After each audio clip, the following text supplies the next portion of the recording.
उम्मीद करना कि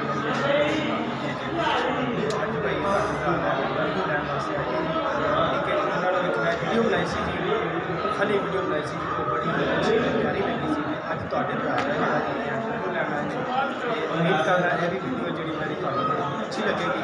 तो अगर मेरी वीडियो तुहानूं जनाब अच्छी लगती हो तो तुसीं मेरे चैनल पंजाबी मुंडे सबसक्राइब करना है, लाइक करना है, कमेंट वगैरह करना है और अगे दोस्तों वगैरह ने शेयर वगैरह करना है। ठीक है जी, इंशाल्लाह मैं इस तरह ही फनी वीडियो तुहाडे वास्ते बनाता रहूँगा और एक्टिव बनाता रहूँगा, मालूमात दसता रहूँगा और इस तरह की कई मैं इंशाल्लाह पहले भी बना चुके हैं और इंशाल्लाह नेक्स्ट भी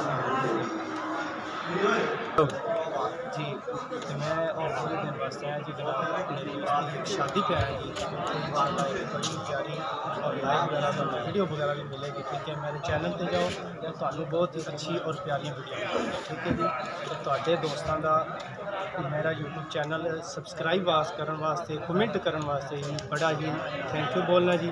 तो इंशाल्लाह तुसीं मेरा चैनल देखोगे तुहानूं बड़ा ही अच्छा लगेगा। ठीक है, इंशाल्लाह नेक्स्ट वीडियो वास्ते मैं हाज़िर होवांगा इंशाल्लाह दूसरी वीडियो वास्ते भी। मेरा चैनल सबसक्राइब लाइक